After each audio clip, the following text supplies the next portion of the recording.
हमारे channel classes bye Sunita ma'am सभी बच्चों का हिंदी की क्लास में स्वागत है। बच्चों, आज इस वीडियो में हम नए मेहमान एकांकी का सारांश समझेंगे। बच्चों, आपने दीपदान एकांकी को पढ़ा होगा। दीपदान एकांकी में राष्ट्र हित के लिए एक माँ अपने बच्चे का बलिदान कर देती है और दीपदान एकांकी से हमें देशभक्ति की भावना हमारे हृदय में जागृत होती है कि कैसे एक माँ अपने देशभक्ति के लिए अपने पुत्र का भी बलिदान करती है। लेकिन बच्चों, ये जो नए मेहमान एकांकी है, इस एकांकी में जो मध्यम वर्गीय परिवार होता है, जो शहरों में रहता है, उसकी क्या समस्याएं होती हैं, उसकी क्या परेशानियां होती हैं, उदय शंकर भट्ट जी ने इस नए मेहमान एकांकी में दर्शाया है। तो बच्चों, आप इस वीडियो को पूरा देखिए, तभी आपको पता चलेगा कि नए मेहमान एकांकी का सारांश क्या है। जान लेते हैं नए मेहमान एकांकी का सारांश। नए मेहमान उदय शंकर भट्ट का एक अत्यंत यथार्थवादी, जीवंत और सशक्त एकांकी है। इसमें आधुनिक महानगरों के मध्यम वर्गीय जीवन के भोगे हुए क्षण का सजीव चित्रण है। बड़े बड़े नगरों में आवास की कठिनाई इतनी बढ़ गई है कि जीवन की सामान्य सुविधाएं भी नहीं मिल पाती। फिर मेहमानों के आ जाने पर कितनी असुविधा उत्पन्न हो जाती है, इसका रोचक एवं विनोदपूर्ण अंकन इस एकांकी में हुआ है। गृह स्वामी विश्वनाथ किसी बड़े नगर में अपने पूरे परिवार के साथ एक तंग मकान में रहता है। उसका छोटा पुत्र बीमार है, परंतु उसे खुली हवा में सोने का भी स्थान प्राप्त नहीं है। बेहद गर्मी का मौसम है। इसी समय पहर रात गए दो अपरिचित यानी अनजान व्यक्ति बाबूलाल और नन्हेमल उनके घर पहुंचते हैं। वे बिजनौर से इस नगर में आए हैं और अपने गंतव्य का यानी जहां उन्हें जाना था सही पता न होने के कारण विश्वनाथ के घर पहुंच जाते हैं। वे विश्वनाथ की कठिनाइयों का अनुभव न करके बेहयाई यानी बेशर्मी के साथ अपनी आवश्यकताओं की पूर्ति करने लगते हैं। यानी मान न मान मैं तेरा मेहमान का मुहावरा यहाँ पर चरितार्थ होने लगता है। अंत में रहस्य खुलता है कि वे इसी गली में किसी कविराज के यहाँ आए हैं। विश्वनाथ उन्हें गंतव्य तक पहुँचा देते हैं और इसी संकट से मुक्ति मिलती है। तभी विश्वनाथ की पत्नी का भाई पहुंच जाता है। उसका स्वागत अभावों में भी बड़ी आत्मीयता से होता है। रेवती अपने सिरदर्द के बावजूद भाई के लिए बड़े ही प्रेम से भोजन बनाती है। इस एकांकी की कथावस्तु परिचित और यथार्थ है। इसका विकास बड़े ही स्वाभाविक रूप से हुआ है।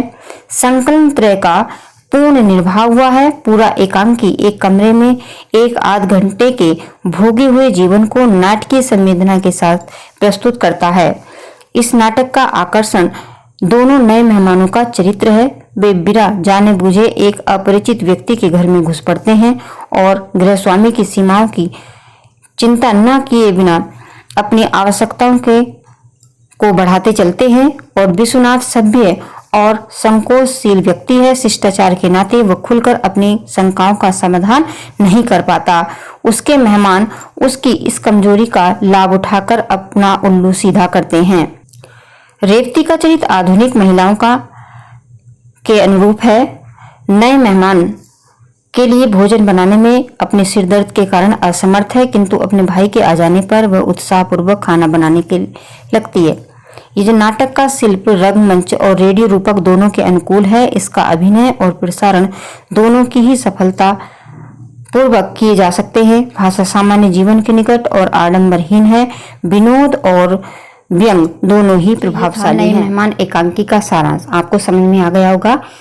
बहुत ही सरल शब्दों में ये है कि एक जो विश्वनाथ हैं घर के मुखिया, उनके घर में दो मेहमान आ जाते हैं। पहले से ही बहुत गर्मी है घर में, बच्चे की भी व्यवस्था नहीं हो पा रही है कि किस तरह से वो बच्चे के लिए एक पंखा की पूर्ति कर सकें। बच्चा बीमार है लेकिन बहुत ही परेशानी में है।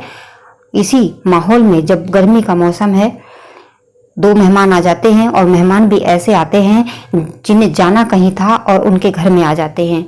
और मेहमान ऐसे हैं कि जिनके घर में आए हुए हैं उनकी परेशानियों का बिल्कुल भी वो नहीं सोच रहे हैं और अपनी आवश्यकताएं, जो कुछ भी एक मेहमान की आवश्यकताएं होती हैं, वो बार बार उनसे मांगे जा रहे हैं।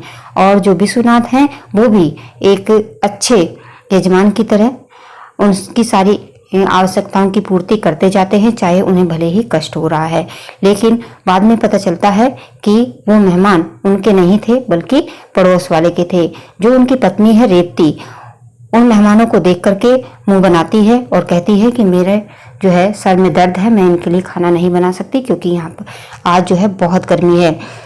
जब मेहमान चले जाते हैं, जब उन्हें पता चलता है कि वो पड़ोस के मेहमान थे और विश्वनाथ उनको पड़ोसी के यहाँ भेज देते हैं, उसी के बाद उन जो रेवती है उसका भाई आ जाता है और भाई को देख करके जैसे कि एक जो है महिला होती है प्रसन्न हो जाती है, उसी तरह से जो रेवती है वो भी प्रसन्न हो गई और जो उसका सिर का दर्द था वो भी वो भूल गई। और वो कहती है कि भैया होटल से खाना क्यों खाएंगे, मैं इनके लिए खाना बना देती हूँ। तो यहाँ पर जो उदय शंकर भट्ट जी हैं, उन्होंने इस एकांकी में एक जो शहर में होने वाली लोगों को जो परेशानी होती है, मध्यम वर्गीय जो परिवार होता है वो किस तरह से अभावों में जीता है, किस तरह से परेशानी में रहता है, उस सब का वर्णन इसका जो है एकांकी में किया है। और जो आधुनिक महिलाएं होती हैं उनका भी चरितांकन उन्होंने इसमें किया है कि कुछ लोगों की जो आदत होती है कि वो अपने व्यवहार को बदल लेते हैं। जब कोई उनका मेहमान अपना होता है तो उनका व्यवहार कुछ और होता है, जब कोई मेहमान दूर के होते हैं तो उनका व्यवहार कुछ होता है। इसी को उदय शंकर भट्ट जी ने इस एकांकी के माध्यम से दर्शाया है। मुझे आशा है कि बच्चों ये एकांकी का सारांश आपको अच्छी तरह से समझ में आ गया होगा। अगर इस एकांकी को आपको बहुत ही विस्तार से जानना है, जो एकांकी लिखी गई है उसको अगर आपको जानना है कि किस तरह से ये जो एकांकी है, अगर आपको पूरी एकांकी को जानना है तो कमेंट बॉक्स में लिख दीजिए। अगली वीडियो में उस एकांकी को पढ़ करके आपको सुनाया जाएगा। ये सारांश आपको समझ में आया या नहीं आया, इसका भी आप कमेंट बॉक्स में बताइए। और अगर आपको समझ में आया तो वीडियो को लाइक करिए, अपने मित्रों के साथ शेयर करिए। और जो बच्चे चैनल पर नए हैं वो चैनल को सब्सक्राइब कर ले, साथ में जो घंटी है उसको भी प्रेस कर ले, तो कि अगली वीडियो का नोटिफिकेशन उनके पास सबसे पहले पहुंचता है जो बच्चे सब्सक्राइब करे होते हैं और घंटी को प्रेस किए होते हैं। तो बच्चों, इस वीडियो को देखने के लिए धन्यवाद।